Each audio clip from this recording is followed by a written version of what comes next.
Hello दोस्तों, नमस्कार। कैसे हो सभी? उम्मीद करते हैं बहुत ही अच्छे होंगे, स्वस्थ होंगे और आपकी तैयारी भी अच्छे से चल रही होगी। दोस्तों, आप सभी का हार्दिक स्वागत है आज के हमारे इस प्रैक्टिस सेट में।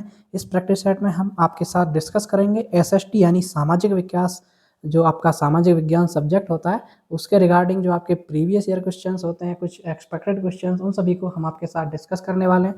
तो चलिए देर न करते हुए आज की क्लास को शुरू करते हैं। आपका क्वेश्चन नंबर फर्स्ट, रहट, चरखे एवं आग्नेय अस्त्रों का आविष्कार डैश डैश में हुआ था। ऑप्शन ए प्रागैतिहासिक काल, बी प्राचीन काल, सी मध्यकाल या डी आधुनिक काल। तो देखिए भाई, इनका जो आविष्कार हुआ था वो हुआ था आपका मध्यकाल में। जो आपका मध्यकाल हुआ करता था उस समय में रहट, चरखे और आग्नेय अस्त्र जो थे उनका आविष्कार हुआ था। तो हमारा जवाब क्या हो जाएगा? ऑप्शन नंबर सी आपका सही हो जाएगा। चलिए आगे बढ़ेंगे। क्वेश्चन नंबर 2, निम्न में से किस दिल्ली के सुल्तान की प्रशंसा में एक संस्कृत प्रशस्ति पाया गया है? Option A Iltutmish, B Balban, C Alauddin Khilji या डी फिरोज तुगलक। तो भाई देखिए, जो दिल्ली का ऐसा कौन सा सुल्तान था जिसकी प्रशंसा में जो संस्कृत प्रशस्ति मिला है, वो है आपका option number C Alauddin Khilji. जो आपका अलाउद्दीन खिलजी था जिसने खिलजी वंश की स्थापना की थी दिल्ली में, तो उसने उसके जो प्रशंसा में एक संस्कृत प्रशस्ति पाया गया है। तो यहाँ पर आपका सही जवाब है ऑप्शन नंबर सी। चलिए आगे बढ़ेंगे। क्वेश्चन नंबर 3, हिरण्यगर्भ नामक अनुष्ठान किया जाता था।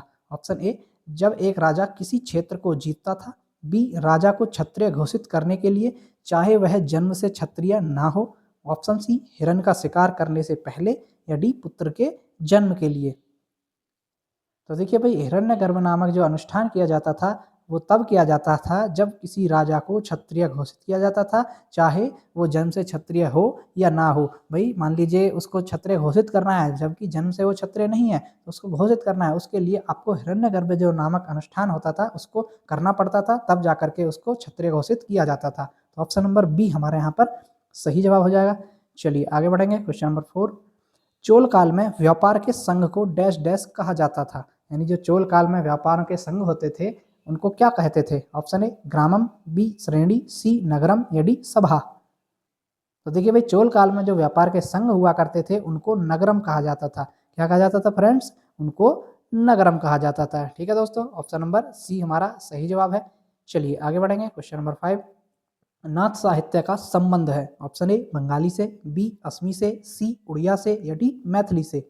अब जो नाथ साहित्य है इसका संबंध पूछा आपसे, तो इसका संबंध है आपका बंगाली से। जो है बंगाली भाषा है उससे संबंध है नाथ साहित्य का। ऑप्शन ए हमारा यहाँ पर सही जवाब हो जाएगा। चलिए आगे। क्वेश्चन नंबर 6, खान अब्दुल गफ्फार खान ने उत्तर पश्चिमी सीमांत प्रांत में शक्तिशाली अहिंसक आंदोलन चलाया था जिसे डैश डैश के रूप में जाना जाता था। भाई जो हमारे खान अब्दुल गफ्फार खान थे उन्होंने उत्तर पश्चिमी सीमांत जो उसमें प्रांत थे उनमें एक शक्तिशाली अहिंसक आंदोलन चलाया था। हिंसक नहीं, अहिंसक आंदोलन चलाया था। उसको किसके रूप में जाना जाता है? ऑप्शन ए राम रहीम आंदोलन, बी खिलाफत आंदोलन, सी खुदाई खिदमतगार आंदोलन या डी पख्तून आंदोलन। तो देखिए साथियों, उसको जाना जाता था आपका खुदाई खिदमतकार आंदोलन के रूप में। इसके खुदाई खिदमतकार आंदोलन के रूप में जाना जाता था। तो ऑप्शन नंबर सी हमारा सही जवाब होता है। चलिए आगे। क्वेश्चन नंबर 7, बिग बियर एक उदाहरण है। यानी कि जो बिग बियर है ये किसका उदाहरण है? ऑप्शन ए आकाशगंगा, बी नक्षत्र मंडल, सी तारा या डी गैलेक्सी का। तो देखिए, बिग बियर जो होता है वो आपका नक्षत्र मंडल का एक उदाहरण होता है। किसका होता है फ्रेंड्स? वो आपका नक्षत्र मंडल का उदाहरण होता है। तो हमारा जवाब क्या हो जाएगा? Option number B is right. चलिए क्वेश्चन नंबर 8, पृथ्वी से चंद्रमा का केवल एक ही भाग दिखाई पड़ता है, क्योंकि? भाई हम पृथ्वी से चंद्रमा का केवल एक ही भाग देख सकते हैं, देख पाते हैं, वो क्यों होता है ऐसा? ऑप्शन ए चंद्रमा का दूसरा भाग केवल दिन के समय पृथ्वी की ओर होता है, बी चंद्रमा का दूसरा भाग केवल अमावस्या को पृथ्वी की ओर होता है, सी चंद्रमा का पृथ्वी के चारों ओर चक्कर लगाने में तथा अपने अक्ष पर घूमने में समान समय लगता है, या डी चंद्रमा को अपने अक्ष पर एक चक्कर लगाने में एक प्रकाश वर्ग लगता है।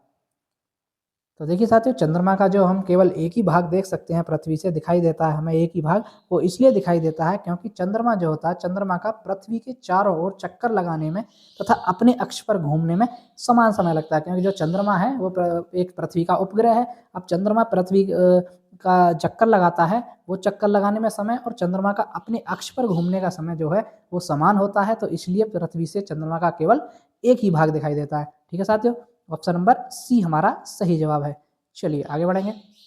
क्वेश्चन नंबर 9, पृथ्वी अपने अक्ष पर घूमती है। भाई पृथ्वी अपने अक्ष पर घूमती है, वो किस दिशा में घूमती है? ऑप्शन ए पश्चिम से पूर्व की ओर, बी उत्तर से दक्षिण की ओर, सी पूर्व से पश्चिम की ओर, या डी दक्षिण से उत्तर की ओर। तो देखिए साथ भाई, जो पृथ्वी है वो अपने अक्ष पर पश्चिम से पूर्व की ओर घूमती है, यानी ईस्ट से वेस्ट से ईस्ट की ओर घूमती है, वेस्ट से ईस्ट की ओर, यानी पश्चिम से पूर्व की ओर घूमती है। ठीक है दोस्तों, ऑप्शन ए हमारा सही जवाब है। चलिए आगे बढ़ेंगे। क्वेश्चन नंबर 10, जैसे जैसे हम पूर्वी गोलार्ध से पश्चिमी गोलार्ध की ओर जाते हैं तो देशांतर रेखाओं का आकार, ऑप्शन ए बढ़ता है, बी घटता जाता है, सी समान रहता है, या डी पहले बढ़ता जाता है और फिर घटता जाता है। तो देखिए, हम जैसे जैसे पूर्वी गोलार्ध से उत्तरी गोलार्ध या पश्चिमी गोलार्ध में पूछा, पूर्वी गोलार्ध से पश्चिमी गोलार्ध में जाएंगे तो देशांतर रेखाएं जो होती हैं उनका आकार बिल्कुल समान रहता है, वो ना घटता है और ना ही बढ़ता है, वो बिल्कुल समान रहता है। अब देखो, दो देशांतर रेखाओं के बीच की दूरी, दो देशांतर रेखाओं के बीच की दूरी कितनी होती है भाई? 111 किलोमीटर। 111 किलोमीटर दो देशांतर रेखाओं के बीच की दूरी होती है, और पूर्वी से उत्तरी पश्चिमी की ओर जाने पर उनका जो आकार है वो बिल्कुल समान रहता है। तो ऑप्शन नंबर सी हमारा यहाँ पर सही जवाब है। ठीक है फ्रेंड्स, चलिए आगे बढ़ेंगे। क्वेश्चन नंबर 11, दुनिया की सबसे लंबी पर्वत श्रृंखला कौन सी है? Option A Himalaya, B Rocky, C Andes, या डी आल्प्स। तो देखिए भाई, दुनिया की जो सबसे लंबी पर्वत श्रृंखला है वो है आपकी एंडीज पर्वत श्रृंखला। कौन सी है फ्रेंड्स? एंडीज। ये लगभग आपकी 7200 किलोमीटर लंबी आपकी पर्वत श्रृंखला है, और ये कहाँ पाई जाती है भाई? ये आपके दक्षिणी अमेरिका में पाई जाती है। कहाँ फ्रेंड्स? दक्षिणी अमेरिका में पाई जाती है। 7200 किलोमीटर के आसपास ये लंबी है एंडीज, दुनिया की सबसे लंबी पर्वत श्रृंखला है। ऑप्शन नंबर सी हमारा सही जवाब हो जाएगा। चलिए आगे बढ़ेंगे। क्वेश्चन नंबर 12, भारत में उष्ण कटिबंधीय वर्षावन पाए जाते हैं। ऑप्शन ए मध्य प्रदेश में, बी हिमाचल प्रदेश में, सी अंडमान निकोबार में, या डी राजस्थान में। तो देखिए भाई, भारत में जो उष्ण कटिबंधीय वर्षावन होते हैं वो पाए जाते हैं आपके अंडमान निकोबार द्वीप समूह में। जो हमारा अंडमान निकोबार द्वीप समूह है उसमें जो उष्ण कटिबंधीय वर्षावन पाए जाते हैं। तो option number C is right. चलिए क्वेश्चन नंबर 13, लौटते मानसून के समय आर्द्र पवनें बहती हैं। ऑप्शन ए घाटी से मैदान की ओर, बी स्थल से समुद्र की ओर, सी समुद्र से स्थल की ओर, या डी पठार से मैदान की ओर। तो देखिए भाई, लौटते हुए मानसून से के समय जो आर्द्र पवनें होती हैं वो बहती हैं आपकी स्थल से समुद्र की ओर। कैसे बहती हैं? स्थल से समुद्र की ओर बहती हैं। ठीक है फ्रेंड्स, ऑप्शन नंबर बी हमारा सही जवाब है। चलिए आगे बढ़ेंगे। क्वेश्चन नंबर 14, निम्नलिखित में से किसे पृथ्वी के फेफड़े कहा जाता है? अब पृथ्वी के फेफड़े किसको कहा जाता है भाई?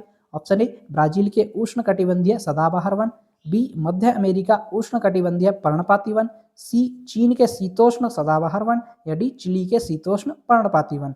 तो देखिए साथियों, पृथ्वी के जो फेफड़े कहा जाता है वो कहा जाता है आपका ब्राजील के जो उष्ण कटिबंधीय सदाबहार वन है, इनको कहा जाता है। वही आपके अमेजन जो है आपका, अमेजन के जो जंगल हैं उनको वर्षावन कहा जाता है ना, उनको पृथ्वी का फेफड़ा कहा जाता है। तो ऑप्शन नंबर ए हमारा यहाँ पर सही जवाब है।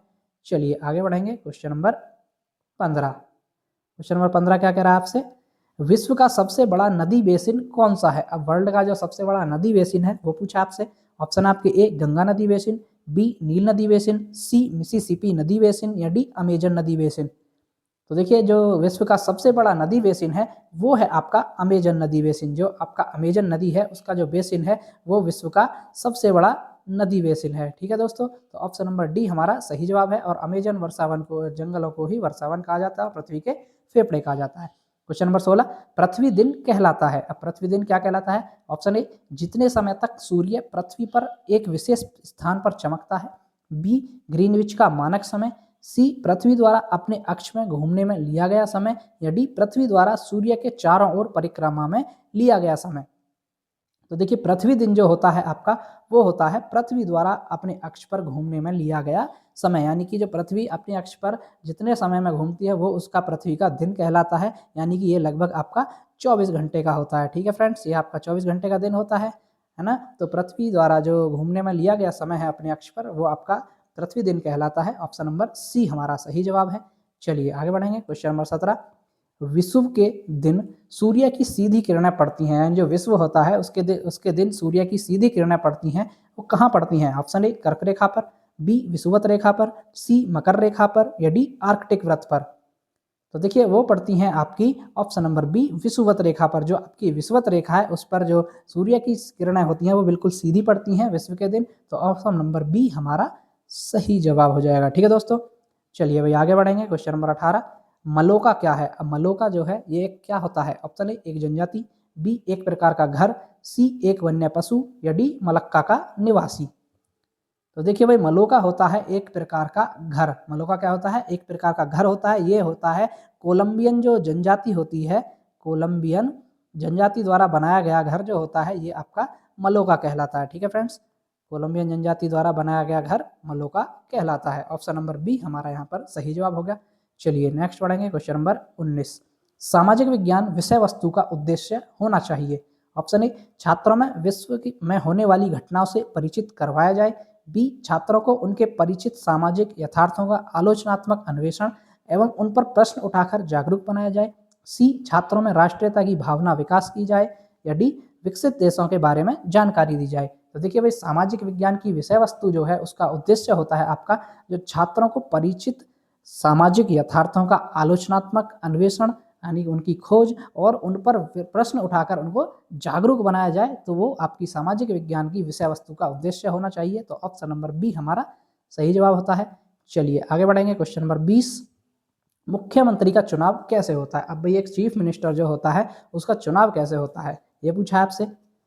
ऑप्शन है आपके ए चुनाव में बहुमत प्राप्त करने वाली पार्टी के अध्यक्ष द्वारा, बी चुनाव में बहुमत प्राप्त करने वाली पार्टी के विधायकों द्वारा, सी प्रधानमंत्री के सुझाव पर भारत के राष्ट्रपति द्वारा, या डी गवर्नर की संस्तुति पर भारत के राष्ट्रपति द्वारा। तो देखिए भाई जो मुख्यमंत्री होता है उसका चुनाव होता है कि जो चुनाव में पार्टी ने जिस पार्टी ने बहुमत प्राप्त किया है तो चुनाव में बहुमत प्राप्त करने वाली जो पार्टी होती है उसके विधायकों के द्वारा उसके दल का नेता चुना जाता है, उसी को मुख्यमंत्री कहा जाता है। ठीक है दोस्तों, तो ऑप्शन नंबर बी हमारा यहाँ पर सही जवाब होगा। ठीक है फ्रेंड्स, तो ये थी हमारी आज की क्लास। आपको क्लास कैसी लगी कमेंट करके जरूर बताइएगा। जो भी साथी चैनल पर पहली बार आए हैं कृपया चैनल को सब्सक्राइब कर लें ताकि ऐसे ही इन्फॉर्मेटिव क्लासेस और वीडियोज आपको डेली मिलती रहें। तो चलिए मिलते हैं नेक्स्ट वीडियो में, तब तक के लिए धन्यवाद।